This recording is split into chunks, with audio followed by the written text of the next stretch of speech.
Kasih langsung di lapangan. Iya, itu juga karena kamu pasti punya kerendahan hati untuk mau bertanya dan mau belajar. Benar-benar.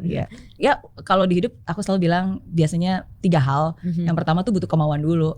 Kalau udah ada kemauan, ya pasti kan dia akan berusaha untuk cari jalan. Ya, tapi selain kemauan, ya harus punya kemampuan. Benar. Jadi kadang-kadang kemauan aja, tapi kalau kita nggak mau nanya, nggak mau belajar, nggak mau improve, ya nggak akan membawa kemana-mana gitu. Benar. Dan yang terakhir baru kesempatan. Benar. Ya, kadang-kadang dimanapun juga sesungguhnya kalau kita melihat dengan jeli, kesempatan ada di mana-mana. Tapi kalau kita dikasih kesempatan, tapi kita belum mampu dan juga setengah-setengah hati ngerjainnya, ya nggak akan jadi juga gitu. Setuju. Ya mungkin karena tidak ada paksaan dari pihak manapun, semua itu berawal dari diri aku sendiri. Makanya setiap aku ngejalanin ini semua bawaannya enjoy. Bukan kayak ada pressure, bukan kayak ada beban gitu. Jadi ngejalaninnya ya walaupun misalnya syuting pagi ketemu pagi, jalanin aja gitu. Selama hati aku nyaman ngelakuinnya gitu. Dan orang tua support ya? Sangat sekali support. Khawatir ini anak perempuan masih remaja. Sekarang udah mulai nih. Sekarang udah mulai khawatir kalau misalnya aku lupa istirahat, lupa makan. Kadang kalau udah kerja tuh bawaannya ya pengen kerja aja gitu ya Kak gitu. Makan segala macam gak diperhatiin. Sekarang udah mulai khawatir. Istirahat, jangan terlalu ngambil syuting terus gitu. Ayo libur-libur gitu. Istirahat. Mungkin dulu gak terlalu khawatir karena kan masih dikendalikan oleh orang. Ya aku emang seperti itu sih Kak. Kalau misalnya ngambil film tuh pasti harus ada sesuatu yang menarik dan menginspirasi yang bisa diangkat gitu. Karena aku gak mau mengambil peran yang justru nantinya bisa kasih efek buruk ke penontonnya gitu. Iya. Karena kan apapun yang kita tampilkan itu bukan hanya jadi tontonan, tapi juga bisa jadi tuntunan buat siapapun juga yang menontonnya kan. Agak picky sih lumayan di daerah situnya. Tipe orang yang yakin sama apa yang aku pilih gitu. Selagi aku memperjuangkan hal-hal baik dan selagi aku punya restu dari kedua orang tua aku gak pernah takut omongan orang. Aku pasti akan selalu berani gitu. Karena balik lagi keberkahan aku ya dari ridho orang tua, bukan orang lain gitu. Ya mungkin nanti kalau misalnya aku punya keluarga, keberkahanku pindah kepada suamiku gitu. Tapi kalau sekarang ya harus selalu mengedepankan ridho orang tua sih supaya jalannya lancar. Jadi kalau ada tantangan dikasih permasalahan ya cuek aja sih selama aku masih dikasih ridho sama orang tua. Biasanya apa yang selalu manjur untuk membuat kamu semangat dan happy lagi?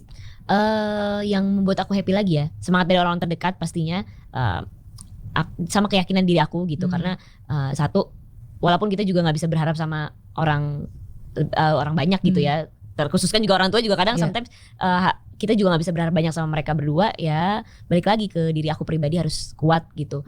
Dan mungkin kenapa aku bisa kuat ya karena aku udah mengalami banyak cobaan, banyak ujian dari aku kecil gitu. Balik lagi aku berkarya dari kecil gitu, pasti struggle hidupnya ya udah aku alamin dari kecil juga gitu.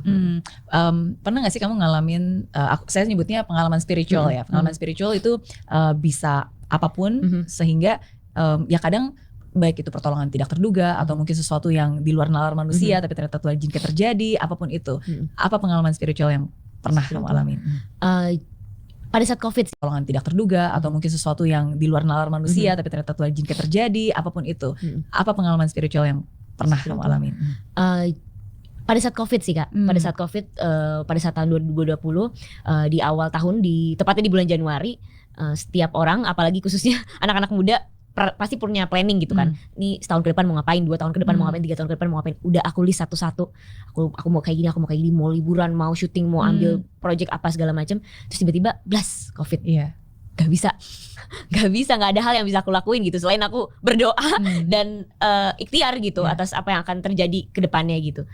Dari situ aku belajar gitu. Semakin kita punya plan, semakin kita memikirkan sesuatu yang mungkin belum terjadi, semakin kita banyak pingin ini, pingin itu. Kadang Tuhan tuh mungkin ada aja gitu ujiannya, kasih challenge gitu, lu bisa nggak kuat gitu kalau tanpa dibalik semua itu. Akhirnya dari situ aku nggak pernah punya plan apapun, nggak pernah punya mimpi apapun harus kayak gimana. Ada satu plan yang ada satu impian yang pengen banget aku terus jalanin, yaitu hidup sehat sih. Selama aku sehat ya pasti aku bisa ngelakuin banyak hal gitu. Tapi kalau aku sakit ada aja keterbatasan gitu. Itu doang. Aku pengen punya karya segala macam, aku pengen syuting, pengen apa, gak ada sekarang. Selagi aku sehat, aku yakin aku bisa ngejalanin apapun gitu. Jadi gak ada satu target yang mati-matian pokoknya harus tercapai gitu. Yang penting jalanin aja semaksimal mungkin, setiap ada kesempatan dijalani, tapi tetap sehat. Itu ya balik lagi, aku gara-gara COVID itu aku berserah gitu pada Tuhan. Apa yang mau dikasih terserah deh ya Allah, yang penting itu terbaik buatmu gitu. Karena karena mungkin yang terbaik bagiku belum tentu terbaik bagimu. Jadi aku berserah aja. Yang penting aku cuma minta aku sehat aja ya Allah, supaya bisa kasih keberkahan buat banyak orang gitu. Sehat jiwa, sehat raga, sehat mental, itu yang paling penting. Paling penting. Supaya bisa bangun pagi terus. Supaya bisa bangun pagi, bisa produktif dan bisa terus berkarya. Benar-benar. Ya. Pernah berhenti belajar. Jangan pernah berhenti belajar dimanapun. Betul. Maupun akademis, non akademis harus selalu belajar. Iya, karena kan belajar bukan selalu berarti di kampus ya. Kadang-kadang juga sebaliknya, bukan berarti kalau kamu di kampus kamu belajar juga. Iya, benar.